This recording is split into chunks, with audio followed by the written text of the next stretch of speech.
toy review / restoration video with yours truly, Cheesy Toy Reviewer. Hope you're having a great day, or evening, or morning, whatever it is. You may get a chance to be viewing this. Today I thought I would do a fun little flea market find video. And I got some really cool stuff to show you, I think. Got some really cool stuff to show you.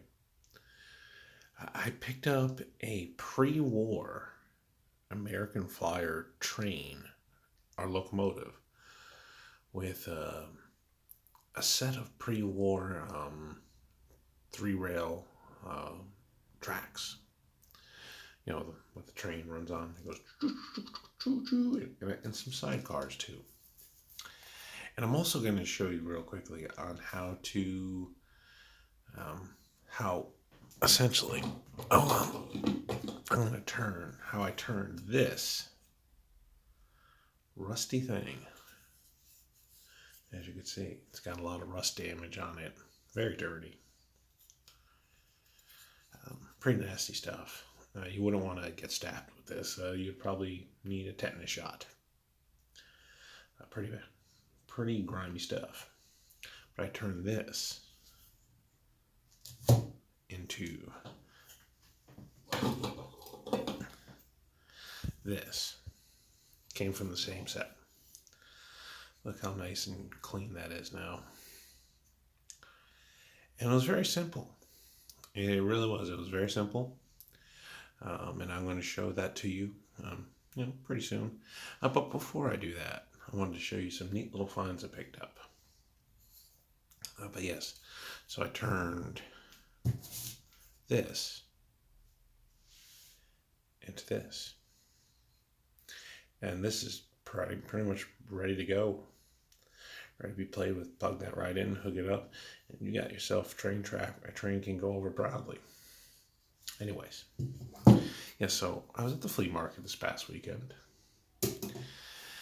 Wasn't a very impressive flea market, to be honest with you. You see some stuff in the background. That cigar box. I actually picked up a neat cigar box. Look at that. Nice, clean, shiny cigar box. No, I'm going to mainly use this to store some stuff. Thinking maybe put my markers in there. Not sure what I'm going to do with it just yet, but I got that real cheap. But I picked up a train set that came with a ton of tracks and, believe it or not, a pre-war locomotive. And what that means is, because we've had quite a few wars in our history, of course, pre-World War II. So this locomotive dates from the 40s and lower. And the first thing I'm going to show you, this is a really neat piece. Of course, it does need a lot of work, but this is an American Flyer pre-war locomotive. If you can barely see it there. See? You have the numbers. It's 545. That's how you identify the train. This particular locomotive has 2 wheels. Most of them that I've seen have 3. Has 2 wheels. And you got the 2 in the back here. Then this pivots like this, and you got the 4 right there. And it's been painted over. Whoever did this did a very crude paint job, to say the least. In fact, I couldn't figure out what this was or who made it or what until I searched the internet for hours trying to find it. Until I did, and then I realized what it was. So I took a little nail polish remover, like that, typical nail polish remover, and a handy dandy Q-tip, and I was able to go like this, rub it out. I was able to pull up the number, the identifying number, which showed me exactly what train this was. And it did indeed date back to the pre-war. I cleaned up the awful black paint that covered. I don't know if you can see that in the front there, and on the left hand side and the bottom, and the two at the top there. I mean, you should be able to at least see the two on the top. Two little glass pieces, and the light in front, and that silver bell, which I did polish up. That was painted over too. And that little piece there, that was painted up, and I kind of got rid of the paint off that, but I really didn't want to go too much into this, mainly because of its age, and I didn't want to strip off all the paint underneath. I can only imagine what this looks like underneath. I doubt I'd be able to get to the original paint without completely fucking up the real paint job underneath, and quite frankly, it was better off I put it up on eBay, but I just sold it as is pretty much. And whoever gets this, I really wish them the best of luck, and I hope they can bring this wonderful, wonderful toy back to life. And these guys, these are a brick. You're gonna literally clobber someone to death with these things. But it's a neat little piece of history to think that this toy dates back to before World War II, and to go to a flea market and hold this piece of history in my hand is truly a treat, a pleasure. And while I was there, I also picked up some other neat little things. Oh, before I do that, I want to show you. I also, right there, that is the cross piece that goes in the middle of the train tracks and that looked like the original one here. I showed it the first time. That looked like that. That looked like that. I cleaned that up. Look how nice and shiny that is. I wasn't gonna mess with the paint job, because quite frankly, I'm selling these things, and I sell this to other people who want to restore it, and I just try to make it a bit more presentable. But I did manage to. I took a lot of rust off this. I mean, a lot. And again, I'll be showing you that very shortly on how to do so. And you're gonna be like, "What? It's that easy?" Yes, it is. Sorry, I'm dealing with the cold. Hope you can forgive me. I also picked up this a Lionel caboose car. And these are all O gauge.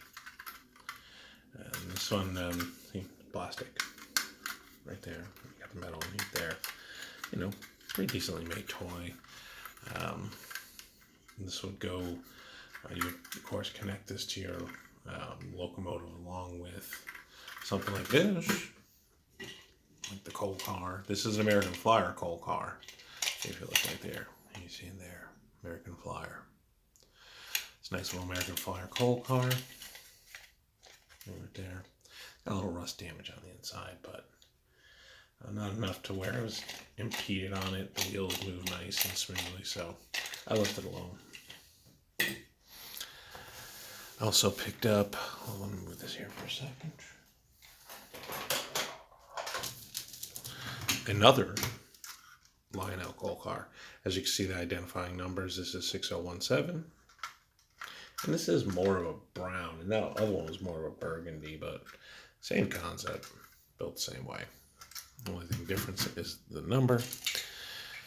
This is a Marx caboose car, and quite frankly, a Marx is another one of the train toy companies.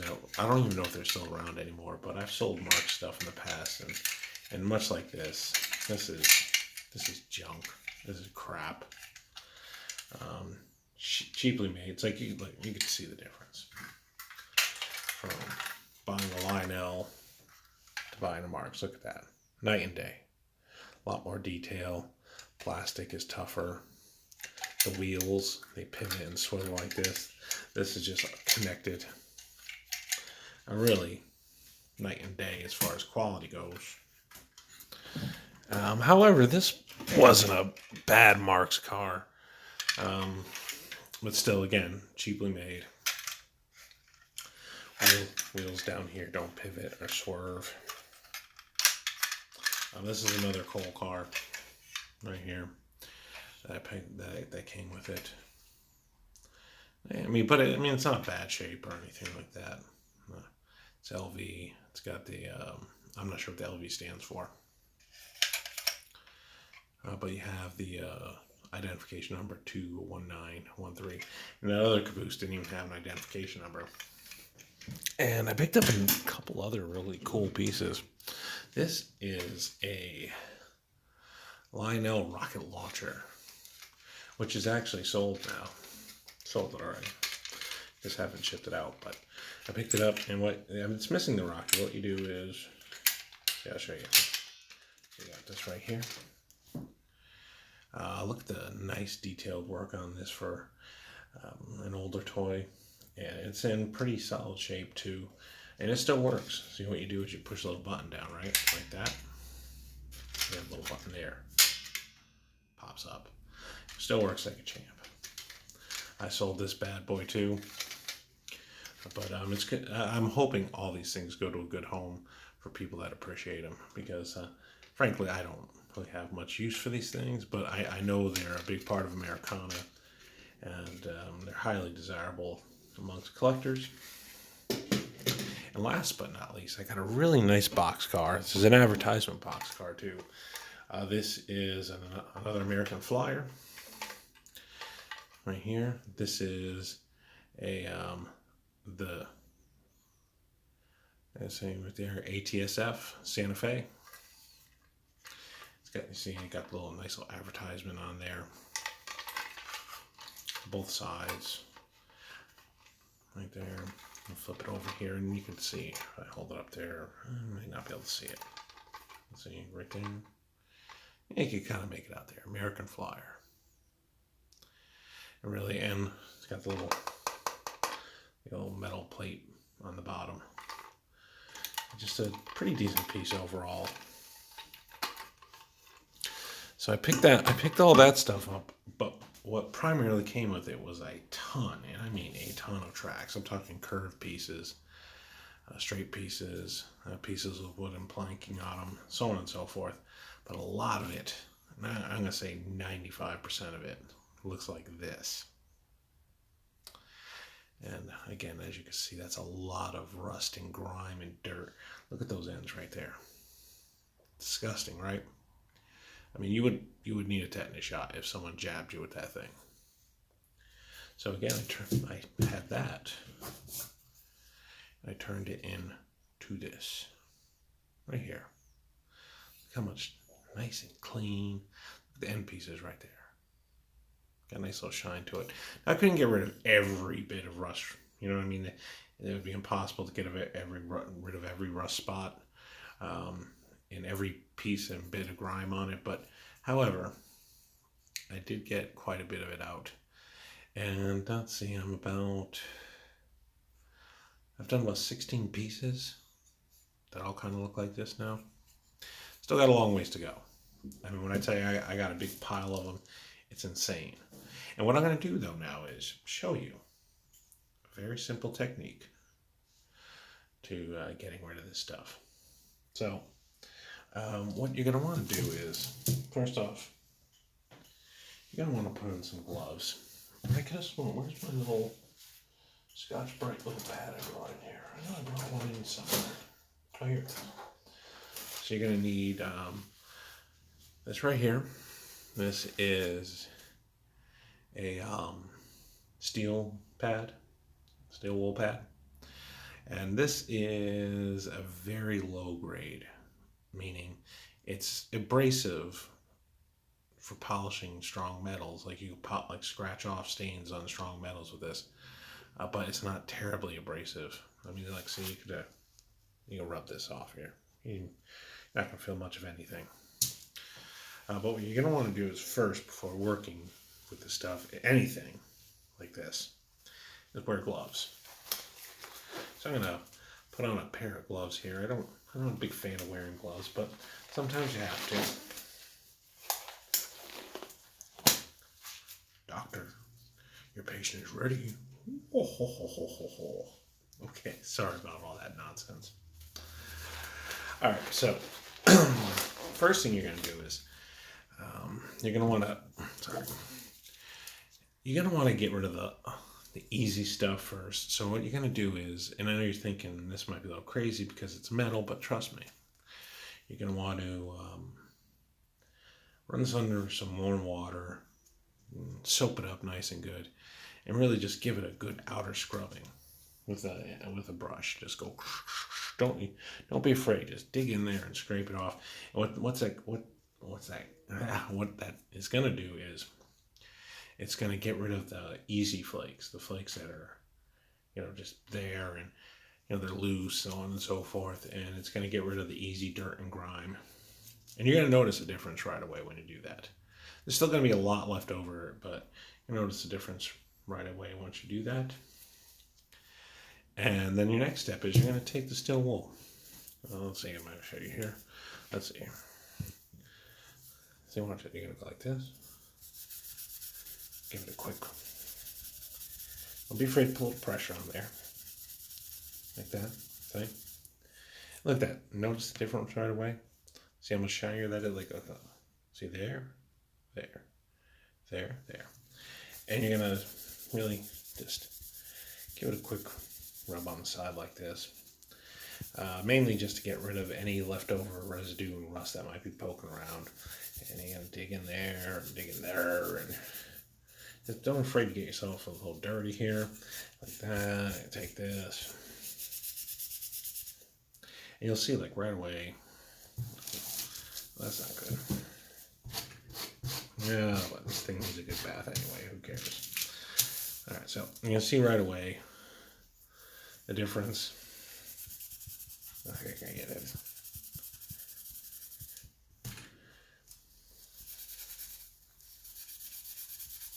Just by running it over with a steel wool pad. It's automatically going to polish up and shine it. See? That's a little bit more shinier at the top. I don't have time to, I'm not going to do the whole thing here. I'm just basically showing you to give you a quick tutorial here. And then you're going to run under some water again. Wash that away. You're going to wash away the steel wool that maybe rubbed off on it. Like that. And then you're going to be ready to go. You're going to dry it off. Give it a nice good dry. And then comes the next step. And they sell this stuff at Walmart. I paid about $7 a bottle. Navel jelly. Now, I wasn't initially looking for this stuff. There's some other stuff, I can't remember the name of it, that was recommended. To use for rust removal. But they didn't have that. All they had was this. This stuff works fairly well. Works pretty good. And I'm only going to just do a quick gloss. I'm not going to I'm just going to, because this stuff you really want to use in a ventilated area. It's important. In fact, I would say that use this in a ventilated area. It doesn't have an overpowering odor right off the bat. But it kind of catches up to you after a while. And you're going to feel a little dizzy afterwards. But for the sake of the video, I'm just going to pour a little in here. I'm not going to, let's see, right? Like this. See, just like that. It's nice and pink. You're going to take a little paintbrush, which I like to use here. Or a Q-tip. Q-tip works as well too, but you can take a little paintbrush, right? And don't be cheap with it. Don't be cheap with it. You're going to gloss over the metal. You're going to really fill that stuff in good. And you'll see, if everything goes according to plan here, you'll see right off the bat, the stuff will start oxidizing right before your eyes over the rust. So you're going to just give it a, don't be stingy. Just don't be afraid. Put a ton of it on here, especially in really bad rusted areas. You're going to just give it a good gloss over like this. And I can already start to smell the fumes. And this stuff, I remember I was working on one piece, that cross piece. That took about five good cleanings with this stuff to get all that rust off. That's how badly it was caked on. Right there, and you especially depending on obviously how bad the whatever it is you want to use this on is rusted. You may need to do it on a few occasions, and like the cross piece I showed you right there, that took about a good 4 or 5 applications. Spent about 45 minutes to an hour on that piece.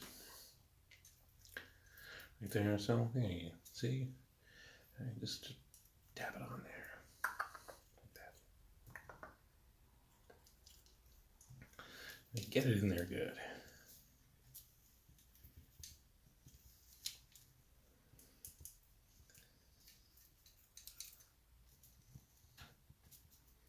And let's see if we can start. Okay, see, look. I don't know if you see that there, right there. Starting to oxidize already. And they, oh yes, and this you definitely want to wear gloves using this stuff. This stuff is very abrasive. You don't want to get this in your eyes or on your skin, or in fact, I can already feel my eyes starting to water up a little bit. It's probably not safe that I'm doing this at the moment, so, but it's not. I think I'll be okay getting through this one piece. So, as you say, you're just gonna keep on putting these on liberally. Don't be afraid. Like this.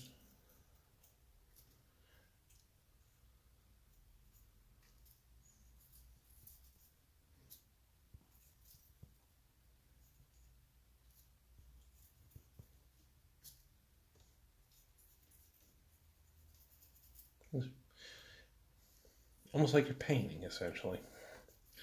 So, oh yeah, get these little middle pieces here. You can just really take, and that's what these little brushes are great for. They cost about $1.32 a pack, and you get about 30 of them, but they're very handy, and you can just throw them away without feeling too bad about it. You know what I mean? It's after a couple uses. They're not exactly what you call fine paintbrushes, but when it comes to like applying stuff like this, they really come in handy.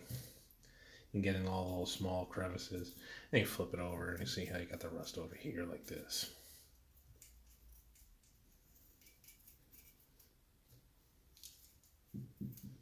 All right, and I'm essentially going to be throwing all this away right after I do this video. So.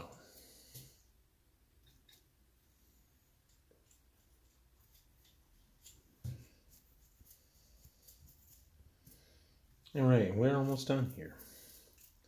We're almost done here. You got the really heavy rust but damage on the bottom here. Let's see if I can find some of the pieces that have the oxidation. It's hard to see because it's dark. But like I'll see, I'll point, there we go. Right there. In the middle right there. There we go. See a little spot right there. Starting to see bubble up a little bit. And that's it. Easy peasy lemon squeezy. You're going to let that sit for about, depending on how heavily something is rusted, you're going to want to let that sit for about a good 10 to 15 minutes. That piece I would easily let sit for 15 minutes all day. And then it's as simple as rinsing it off. Rinse that bad boy off, and then you give it a rinse down. After you give that rinse down, you're going to take the brush to it, get the little metal pad to it. I always forget the name of the damn thing. Metal Brillo pad, whatever. Doesn't matter.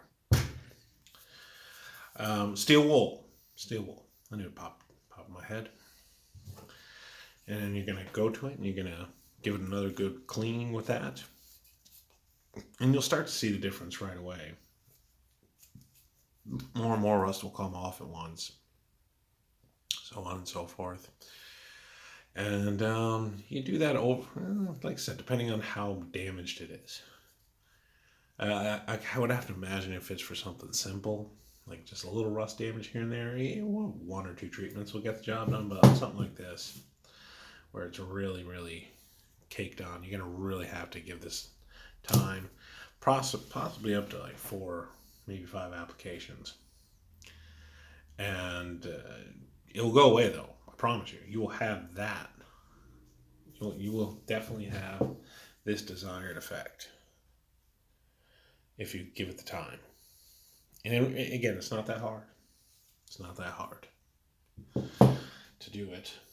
And I wish I had time to really show you some of the cool pieces of the track I got, but that means I'd have to go into the box I have them in, and quite frankly, I wasn't prepared for that when I did that. I really just kind of wanted to do a quick little video on showing you how to do this and showing you my flea market finds. That's gonna do it, I think. Stay tuned. I have a real treat coming up. At least for me, I'm gonna enjoy it. Hope all of you do as well. Whoever decides to watch this, where I'm gonna show some knockoff Transformers. Yep, the fake stuff, the illegitimate, the red-headed stepchild, if you will, of the Transformers world, and technically not even part of the Transformer world, but it should be a lot of fun. It should be a lot of fun. I can't wait to show you those.